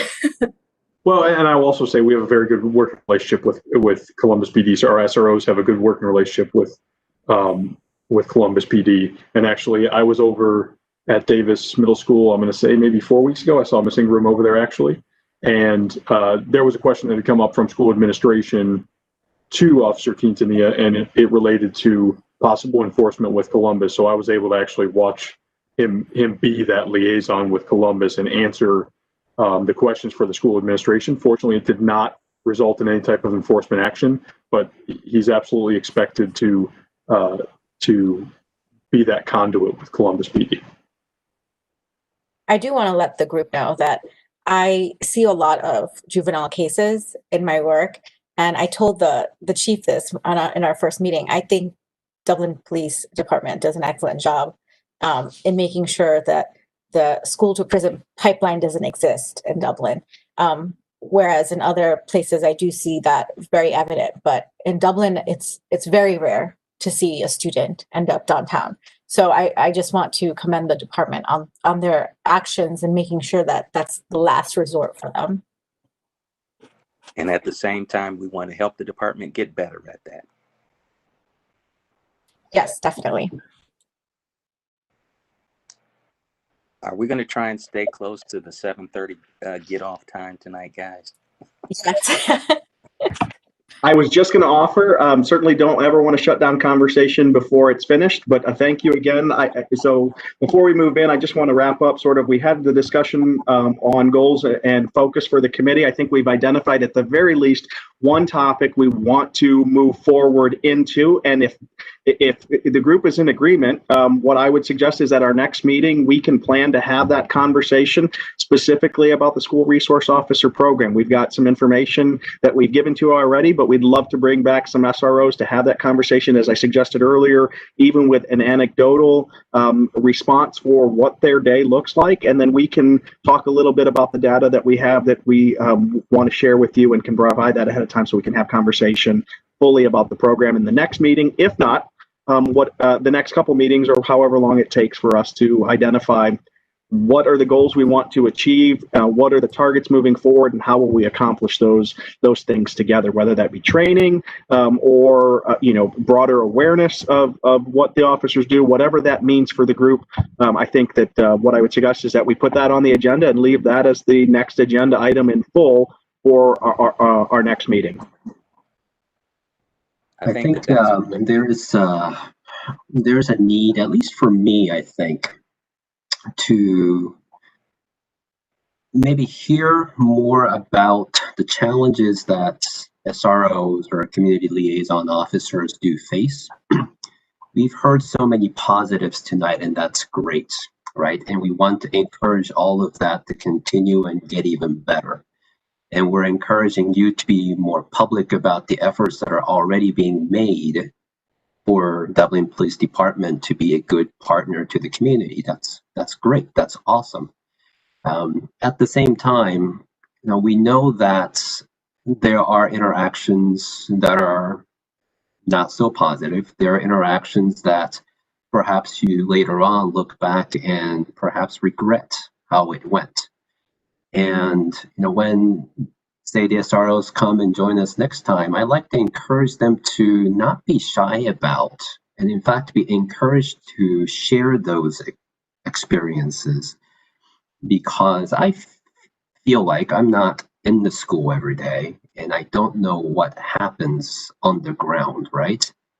And as far as students go, the only kids that I get to talk to are my kids and the kids on my court. I don't think that's really the whole experience of Dublin students. So, for me to, and I think for this committee or a group to be able to provide the best service, the best input to how Dublin Police Department can improve, we also need to hear about the challenges or, quite frankly, the struggles that you have. And so, yeah, do not be shy about bringing those, or please relay that message next week or next time we meet. Because I think otherwise maybe they don't become as forthright as perhaps we want them to be. And one other thing I would like to add as part of the, maybe just I want the group to consider communication strategy, because the police is already doing a great job based on what I hear, and just we want to make it even better. So how do you communicate to the community? It could be just appreciating, mostly positives. I mean, just what's happening and how this situation has been handled, or even what we are doing together as a team here. once we achieve the outcome, how do we communicate? I mean, it's communication. It's the end of the day. It's in the business. It's marketing, right? I mean, people awareness, and people should know what has been done. Then the SROs who are working in all the police department, I mean, they should be appreciated for all the extra efforts they're going to put in. So just communication strategy. I mean, do you have any communication strategy? How you communicate? It could be media, or it could be local news or community news. I mean, what is the communication strategy currently? Do we do any marketing? I mean, just do you have a marketing team? I know it's not marketing agency, but just curious. So the communications and public information team is, I'm a member of that. I'm the specific liaison for the police department, but we have all of the social media platforms. We like to reach out specifically to certain communities through Nextdoor as well. So that's a little bit more targeted. We also, we have a broad base who are interested in our Facebook because of the Irish Festival. We also do email communications to the weekly to the community, and then we have a robust video spotlight with all of our content that we put out, and it goes on. I just started in May, so I'm sure I missed something, but yes, that's why I'm here, is to help take your ideas about connection to the community to fruition. Great, thank you. Rebecca, I definitely want to say thank you on behalf of the committee too for all the information that you're providing to us, because it's a lot, but it shows to me at least that the department is attempting to be transparent, at least with us, and it's a lot of information that we can work with, and because time is short, I did want to ask if you have Rebecca's Thursday email, and we were just looking at some documents from that email as a group, if we could go to the fourth one across, if you can find it. It has to do with training that the department went through, and one of the things I think in terms of what we're trying to do is also understand the training, and then offers maybe some input or perspective on how helpful it is. Let's leave it like that. But this is something that I would like for us as a committee to look at and just spend some time, if not now, the next time, talking about, because I think that the training that Lieutenant Latanzi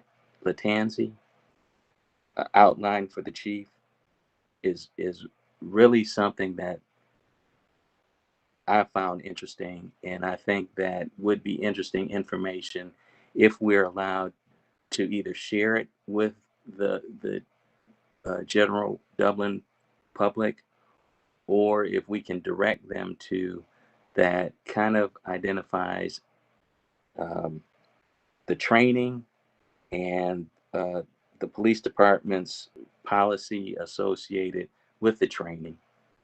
And when we get down to an opportunity to discuss it, Chief, I'd like to know if the department's policies are in keeping with standard policing policies, or what we might call best practices or perceived best policing policies. Because I think that in my mind, we want to strive for best policing policies, not necessarily just what other departments are doing, but what we're doing or can do to be a community or regional or state department that is going above and beyond. Judge, that's a great point. Thank you. I just written myself a note to go back and make sure I covered the entirety of the documents we sent last time, and that was a very important one. I know that Lieutenant Latanzi has been waiting for an opportunity to have that discussion over the last couple of meetings, and if it takes until the next meeting for us to do that, completely understand. We want to make sure everybody has the time to read it, and we did compress the time window in between meetings, between the last and tonight's meeting. So we'd love to talk about training the way we already articulate it here at the department. When we're looking for training, we're providing our officers. When we're looking for how we deliver protection service and public safety in partnership with the community, what we always want to be mindful of is that we are leaning into best practices, not simply carrying on because they're past practices.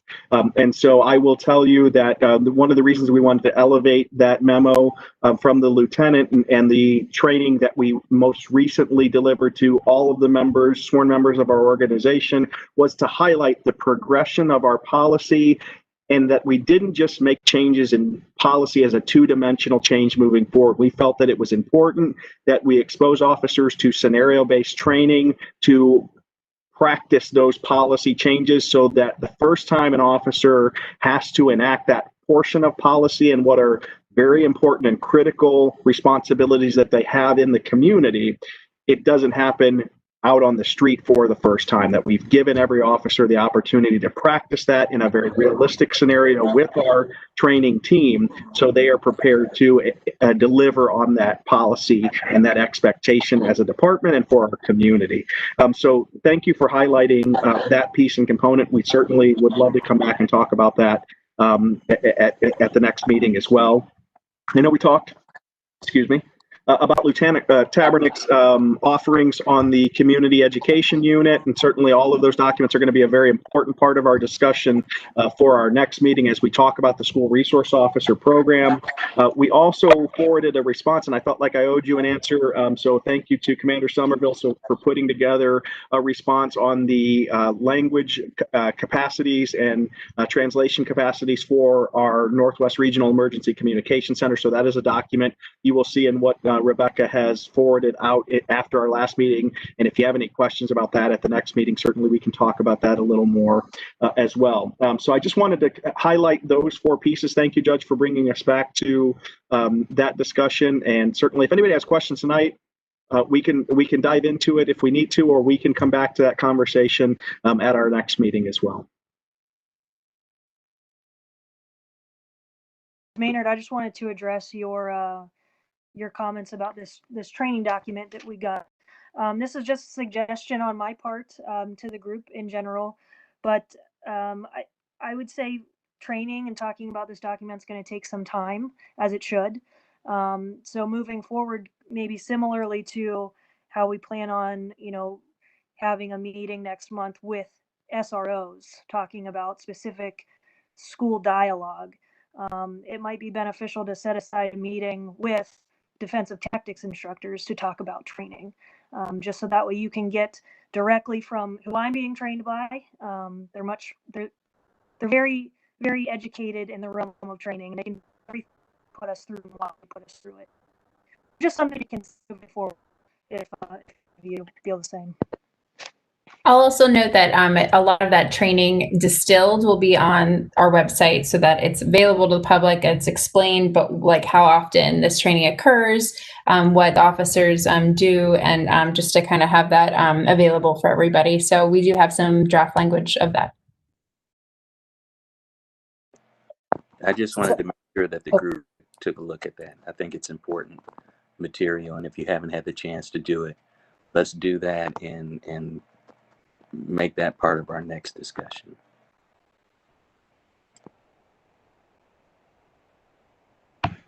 The last bullet that I left myself was to go back on my agenda as I was writing notes to just return again some responsiveness to our last meeting and the discussion we had on the website.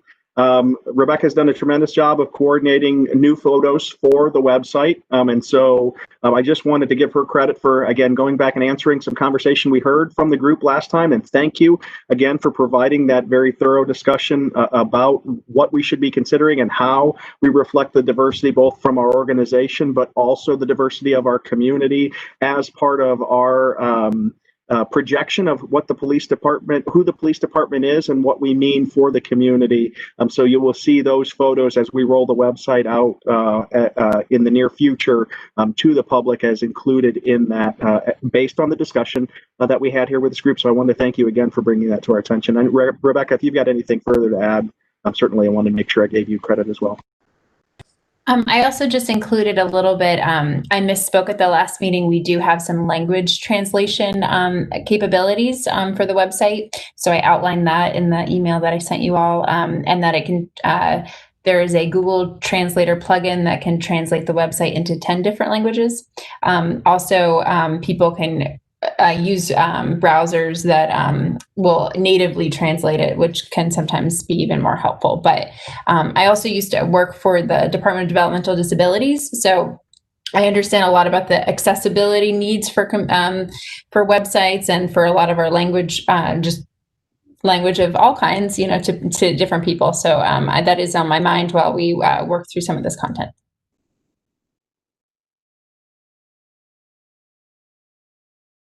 So we're getting close to the end. I do want to make sure that I ask Rebecca if we've received any public commentary as part of the live broadcast of the meeting tonight, or received any commentary leading up to the meeting. We wanted to leave some space to make sure. And again, we don't have to answer everything tonight. I know this is, and it's been a fantastic discussion this evening. We've got some points that we want to make sure we come back to and talk about in the near future, at least one meeting, if not, as Amber recommends, maybe a couple of meeting topics for the near future. But I wanted to make sure I gave space for Rebecca to inform us on anything we've heard from the public outside of the meeting. Yes, we have one comment. I will say I sent you a list of comments. I was trying to condense them all so everyone could read them, and no comment went unseen by the committee. I will explain that there was a section of the website where people could submit DEI-related comments, but we have since changed that a little bit, so you can just select either comments that would go to the community task force or that would go to our committee here. And then, of course, you can submit something that would go to the city council as well. But anyway, so in that meantime, we had a few comments that were in a different realm, so to speak. So I wanted to make sure they were all available to you. There was a few that were selected, sent to council that people had asked be shared with this committee as well. So that's what that document is, just as a little bit more explanation than what I wrote in the email. But specifically for this meeting, we did receive one comment from Angela Pinney from Dublin to our committee. The subject is supporting DEI in Dublin. She says, "Dear Mayor, Chief, City Council, and DEI committees, thank you for your commitment to improving the diversity, equity, inclusion, and belonging for all members of our Dublin community. While this work is so important, it's equally important for our community to see this commitment. I would like to ask you all to publicly commit support for your efforts and for supporting oppressed community members in several ways. First, by displaying messages and symbols of inclusion and belonging both physically in our community and on city social media. Examples may include, it's an acronym, GLSEN, safe space signs, recognition of meaningful celebration and remembrance days, displaying varieties of supportive flags, Black Lives Matter signs, etc. Please do not consider this an all-inclusive list, but instead a start.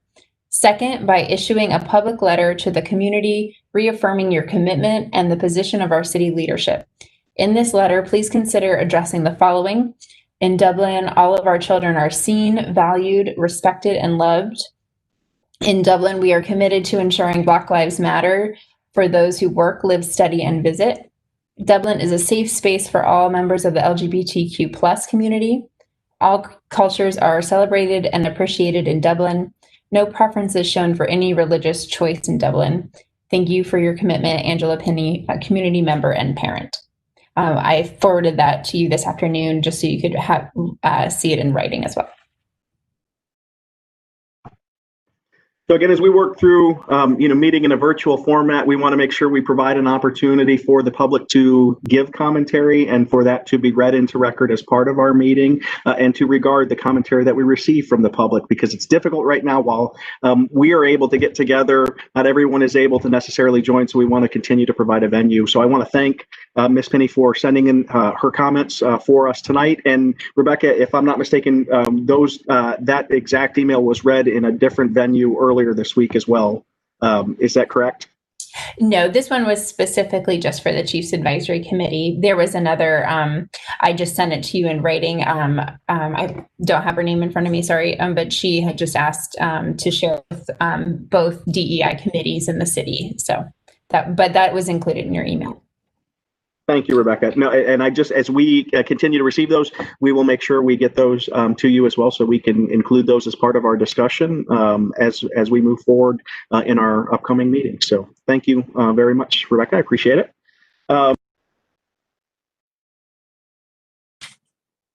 Chief, you muted yourself. Sorry, I've almost made it all the way through the meeting.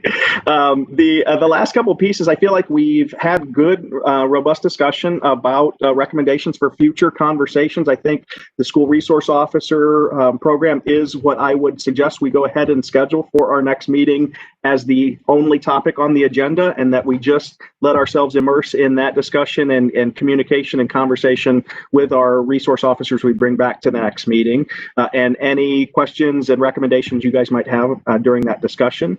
And then we can talk next meeting about where we go, as Officer McCloskey suggested, and Lieutenant Latanzi is ready to share as far as background on the training memo that we provided as well. And certainly, now that we have a chair and vice chair, communicating any desires you have for the agenda, certainly through those points we can help coordinate the agendas, and I certainly will do everything in my power to help coordinate all the resources we need to have those discussions in our future conversations.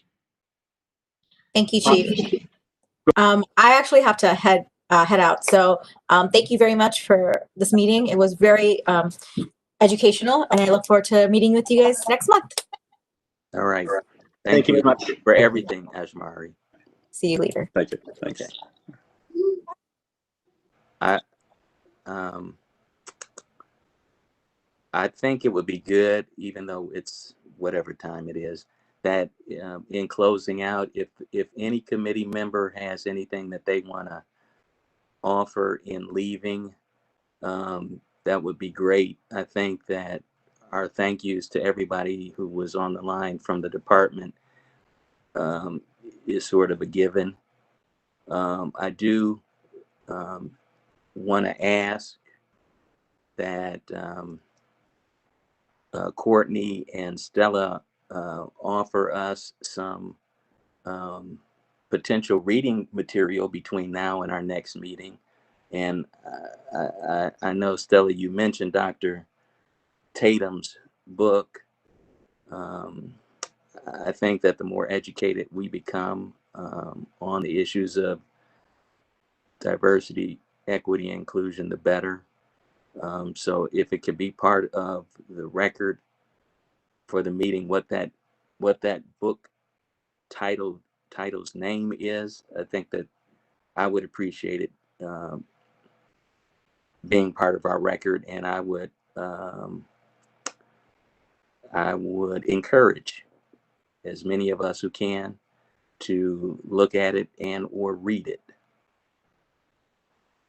And I think the final thing that I would like to say, and if anybody else has anything, that's fine, or we can just end here. But thank you to all of the members of the department who are veterans. We say thank you for your service, and we will remember you specifically on tomorrow. We hope that it's a good day for you. So Judge, I'm going to just offer what I'm going to do to prepare for next week, besides what you mentioned, maybe reading that book. Stella, if you can share the name of that book, that would be wonderful. But I will also go to my community to solicit what they think about PM, what do we call that, school SRO, and what they think about it, what they can do better, what the challenge. I would certainly go to find whether my community has any other feedback. The title of the book is Why Are All the Black Children Sitting Together in the Cafeteria? It's a pretty thick book, so it's one that you want to take your time. We're not going to get it done in a month, but I will suggest you take a good cup of coffee and just get in the excellence of Dr. Beverly Tatum. She's phenomenal. Thank you. Thank you. Excellent. So the last is we are just for future meeting schedules, Judge, however you would like to, as the chair, coordinate that. I certainly will help facilitate it. If you like having us send the email out with options, we can do that for the next meeting. I do realize that reconciling this many calendars is difficult. That's why I'm so glad, other than Corporal Howard, who got pulled away actually on a call right before we started the meeting this morning, or I'm sorry, this evening. Everyone else was able to make it and be here tonight. But however you would like us to facilitate that, I certainly will be glad to do so. All right. I think sending out dates with options and everybody responding is probably the best way to do things, particularly as we go into December and January, because schedules might be all over the place. But I think something like Doodle, or like, where you can see it all in one space is nice. That way, yeah, it's just nice visually. Nope, thank you for the suggestion. We will go back to that. I would offer, and I'll ask for forgiveness, but I really wanted to make sure that for this meeting, we were able to reconcile with Ms. Ingram's schedule so that she was able to attend and be part of the discussion. Certainly, as much as I can for every member of the committee, we want to try to make sure that we provide options so that we can all get together if at all possible. So, but yes, we'll go back to that way of scheduling for the upcoming meeting. thank you.